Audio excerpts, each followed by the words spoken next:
welcome back to my channel, beautiful minutia. If you're new here, my name is Tiffany, and today I'm talking about books. I know that's shocking as a booktube channel, but specifically I'm talking about collecting books and good places to find inexpensive books to build your collection. Despite being a reader for pretty much all of my life, I have not always been a book collector. That is something that has really only been happening the past maybe 5 to 6 years or so that I've really been building my book collection. And I'll admit that a huge reason why that started is during COVID, when all the libraries were shut down and I had less resources to access books.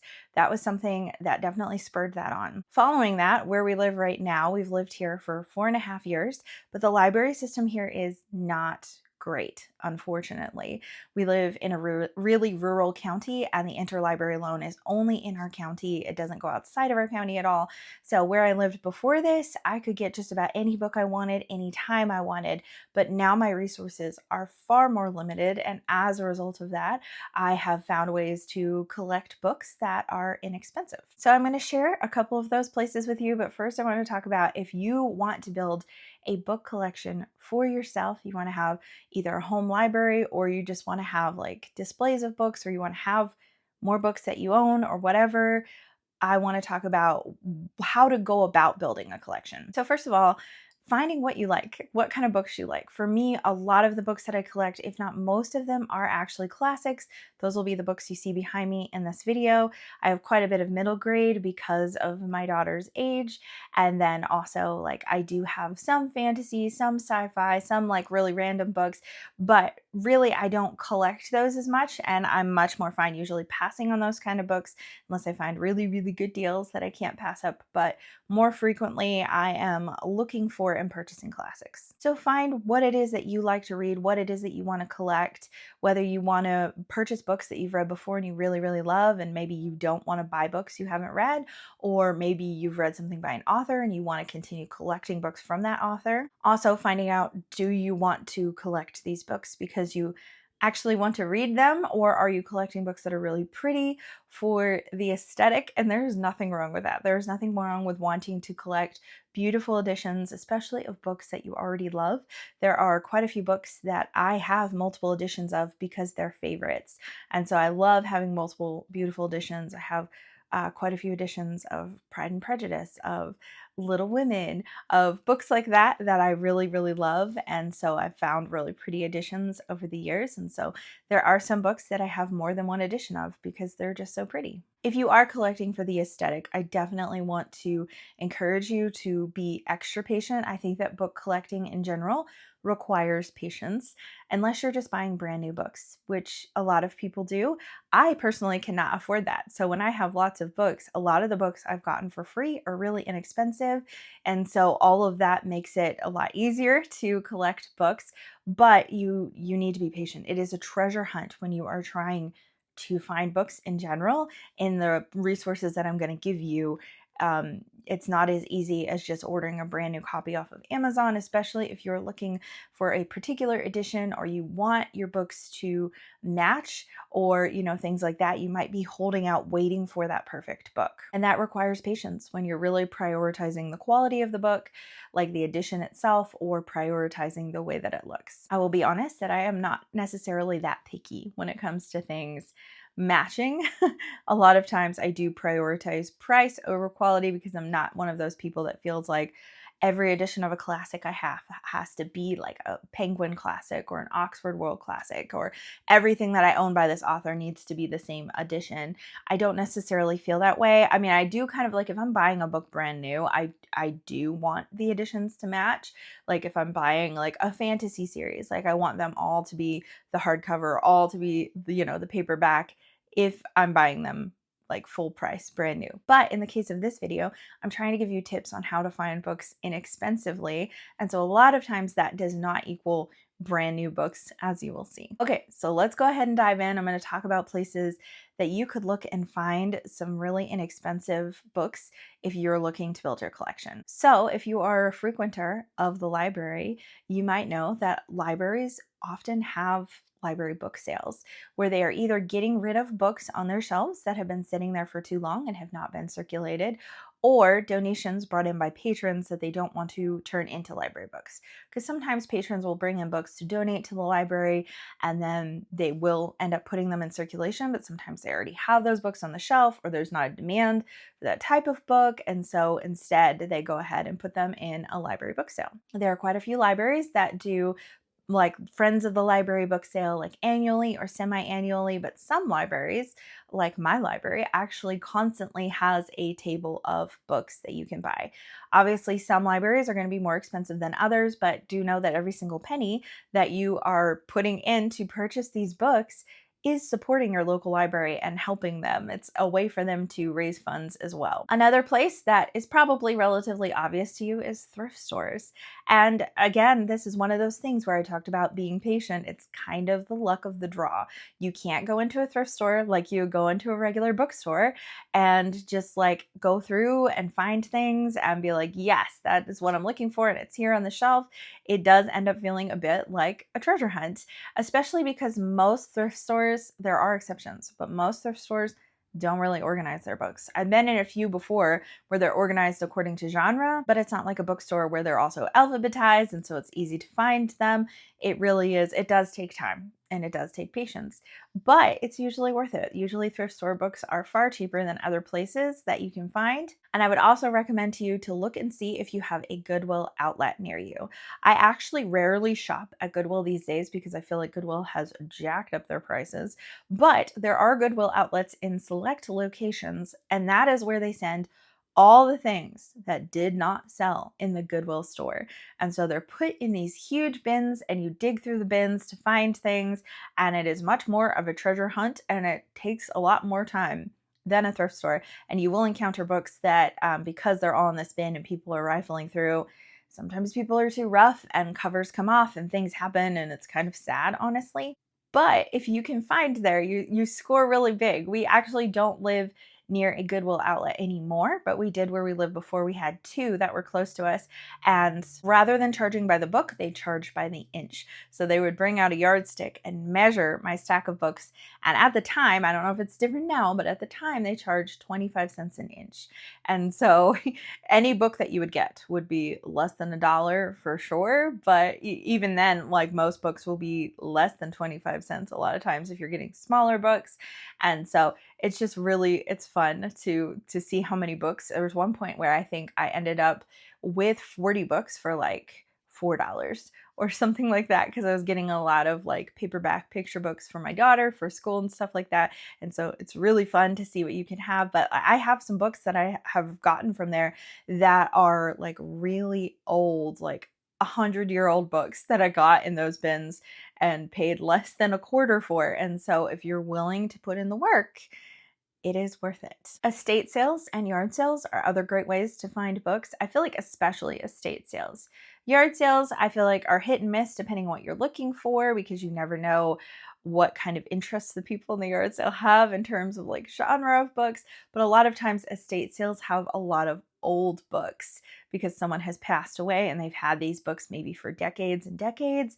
Maybe they've been passed down and like no one really wants them. And so an estate sale is a great way. But yard sales, sometimes you find some really great treasures there as well. Little free libraries are a great way to get free books. I've done a few videos here of like going through little free libraries, and it's fun. Again, a treasure hunt. You never know what you're going to find. The premise of a little free library, if you've never seen one before, is that you take one book and you leave one book. So if you have books that you're willing to get rid of, or maybe, you read them and you didn't like them, or someone gave them to you or whatever, you can swap them out there. And sometimes I've gone to little free libraries and dropped off like, 5 books and taken none, or, so like sometimes it just depends on what you find. But there is a little free library website, which I will link in the description of this video.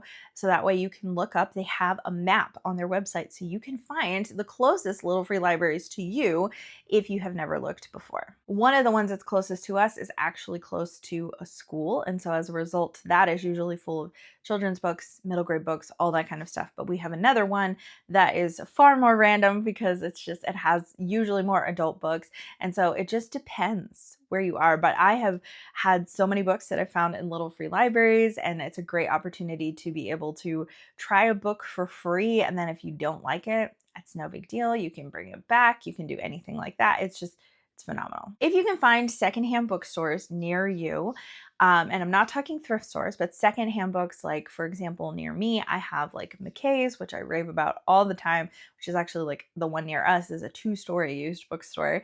But then there are also like Half Price Books and different places like that. So if you're looking for bookstores in your area, you might find bookstores that have brand new books, but you might also find some used bookstores. And a lot of used bookstores will also give you store credit or cash for trading in books that you don't like or don't want anymore. And actually, that is my favorite thing about McKay's is they actually let you choose whether you want store credit or whether you want cash, and the store credit is usually twice as much as cash. Half Price Books is not nearly so good. Their trade-in offers in general are not nearly as good, and then they only let you have cash. They don't do store credit. So I find that I much prefer taking my books to McKay's, but look and see if there is anything near you that does something like that. Like I said, most of them do trade-ins because it's a used bookstore, so they are looking for more used books to populate their shelves after people come through and buy things. You can often usually find brand new books at used bookstores as well, especially if it's a larger chain like McKay's, like Half Price Books, because they sometimes receive in bulk books that didn't sell at certain places. So I like ended up getting, I think, Dune at Half Price Books for like $10 or something, and it was a brand new paperback. I got like some Red Rising books there that were brand new. I just went to McKay's like this past week and got some really, really pretty Wordsworth classic editions of books that I paid like $5 or $6 for. And so sometimes they do get brand new books in as well. So if you are picky and definitely looking for brand new books, you might still be able to find those in those locations as well. And even full price bookstores have discount sections where there are books that they're getting ready to move off the shelf because they didn't sell, they didn't do well, whatever. Sometimes they have sales. I know Barnes & Noble often does sales like on their classics. And if you have like a Barnes & Noble membership, I know that that will like your points will add up for you to be able to redeem to get free books and all that kind of stuff. So that is super cool. So there are options even at full price bookstores to find things that you might be looking for. In addition, if you are looking at kind of overstock stores, you can often find books there. So stores like Big Lots or Ollie's. Ollie's in particular has like a humongous book section. I've never really looked for books at Big Lots, but I would assume that they have them because they kind of have like overstock of all kinds of things. So like any store that is kind of like an overstock store, they might have a book section. And if they do, their books are greatly reduced from what they would have been because they're coming from stores, whether that be like, a big box store like Walmart or Target, or sometimes even places like Barnes & Noble where they got too many of these books in, they couldn't sell them all. And so they send them over to the overstock stores and they sell them at really discounted prices. A lot of times if I am at Ollie's, for example, a lot of their books are like $5 or something like that. So they are greatly discounted. But again, just like everything so far on this list, you are really going through, and it is a treasure hunt because their stock is continuously changing based on what's coming in or going out and all of those kinds of things. So you never know exactly what you're going to find. A lot of used books that I do purchase online. And so I'm going to link some websites of places that I purchase books from online sometimes, and you can go ahead and check those out. Some of them are affiliate links. Most of them will not be, but the affiliate links just means that maybe I get like a little promotional credit because someone signed up using my link. So speaking of overstock places, one is Book Outlet, which you've probably heard of. And again, this is overstock that is coming from different places that couldn't sell the books. And so sometimes they have really limited numbers of the books that they're selling on there. They sell lots of they sell all new books, but they sell lots of new books as in like new releases. So if that's something that you're looking for, that's a great place to look. They do sell lots of classics and stuff as well, if that's something that you're looking for. But I found that like I don't always find what I'm looking for at Book Outlet, but they have like a very vast selection in terms of genre, in terms of whatever. You can browse according to genre or age range or price point or whatever, but then they have a search bar if you want to look for a specific author or a specific book. So they have a little bit of everything. And again, things are constantly going in and out and changing, but I have a lot of editions that I have purchased from there. They usually have, for example, lots of different editions of the Anne of Green Gables series by Ella Montgomery. And so all of the Tundra editions, which I love, I think they have the prettiest covers. Every single one of those editions I purchased from Book Outlet. And so that's really awesome. I guess the only thing you really need to know about Book Outlet, occasionally you will get a book that maybe is slightly damaged, but they usually will tell you that. They pretty much always tell you that in the description. And then there is like a black mark at the bottom of the books. So for example, this one, it'll just be like on the pages. By the way, the books do not come this beat up. This book has been well loved and read over and over again by my daughter, but there'll be like a black mark on the pages. And that's really pretty much like the only indication that it's coming from Book Outlet. Most of the books that I purchase online and most of the books that I purchase in general are used. So a couple of websites that I like to use for online book sales for used books.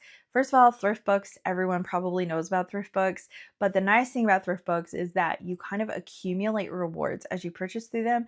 And so if you continue buying books from them, they will actually give you like $5 credits here and there. So that way you can get free books, which is super cool and is a great incentive to purchase through them. The only issue that I've had through thrift books is that when I'm buying older books like classics, a lot of times the edition they tell me that I'm getting might not be the edition that I actually end up with. And so that's kind of unfortunate. If you're purchasing newer books, that's not going to be a problem because there aren't like a million editions, but I like to look for really pretty like old editions of classics. And so if I'm looking for that on thrift books, sometimes I will end up with that. I have an edition of The Vicar of Wakefield by Oliver Goldsmith that I purchased a few years ago.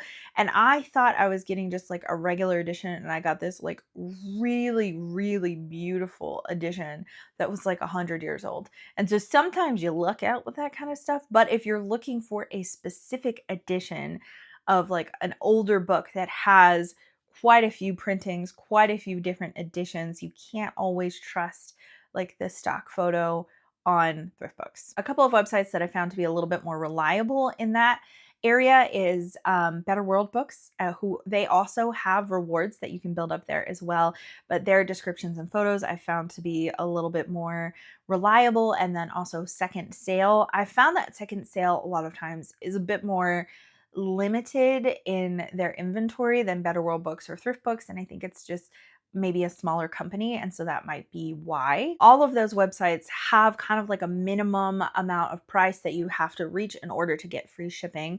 So the website that I use most frequently, and this is not one that you build up rewards for, I don't get any referral points for telling you about this website, but it's my favorite website, is Abe Books. And I love Abe Books so much because what Abe Books does is it pulls from different websites. So it'll pull from thrift books, it'll pull from like eBay, it'll pull from just different online used booksellers and show you what the best price is. And it doesn't pull from everywhere.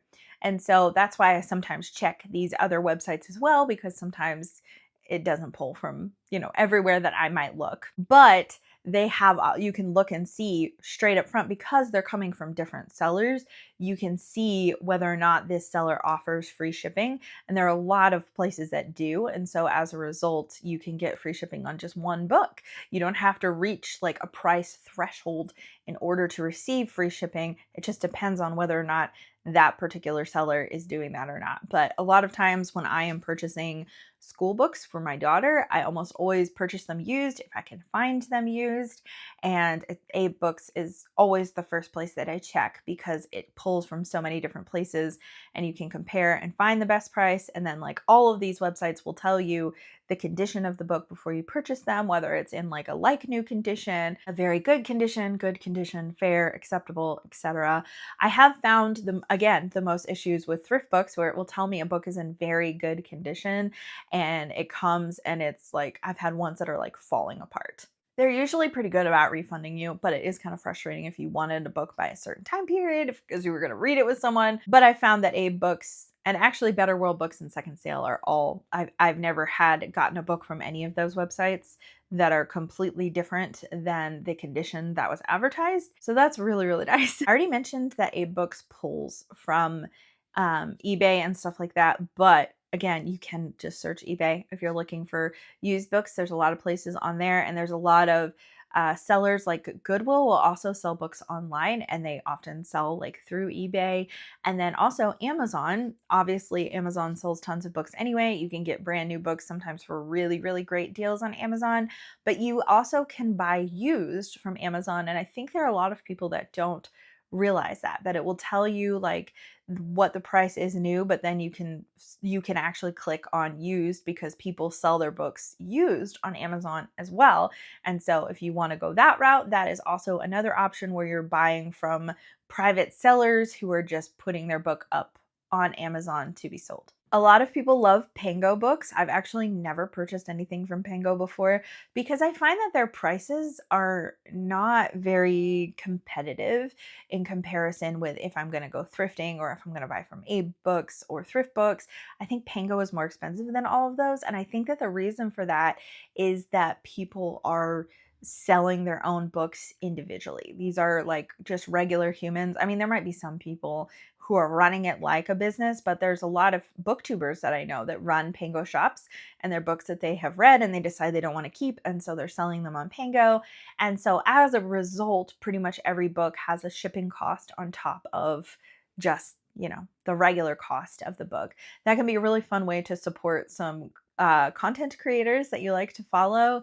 If they have a Pango shop, that's a fun way to support them and be able to get some books at a good price because they are cheaper than you would purchase them new. So it still is a good deal. But if you're patient and you can wait and you want to look around, you can probably find better deals elsewhere. But I still wanted to mention Pango because lots of people really, really love using Pango. I think Pango is a great resource for newer books than maybe some of these other websites that I have mentioned. But again, it depends what you're looking for. If you're looking for newer, like fantasy releases or newer historical fiction or something like that, Pango is probably a better bet for you because there are more people selling brand new books on there.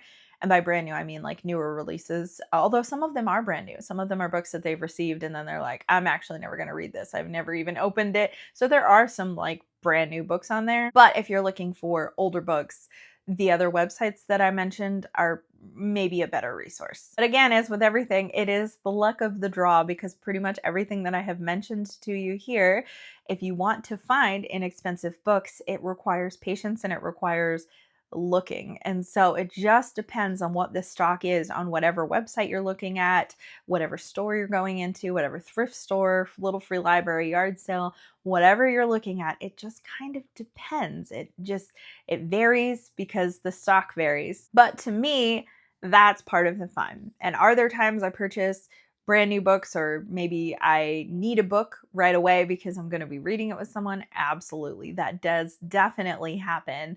But when I go to any of these stores I mentioned or look online at any of these places, it is a bit more of a treasure hunt. And I find that so fun. It feels like the thrill of the chase. You're like looking and you never know what you're going to find. And so oftentimes I don't even go to these places necessarily with like, I have to find this one book, because you may not. I do usually have a little bit of a list of like, these are books I've been interested in finding, but a lot of times there's this like dopamine hit when you find this book where you're like, oh my gosh, I've been wanting to read this forever and I just found it for $2 or $5 or 50 cents. Like you just never know.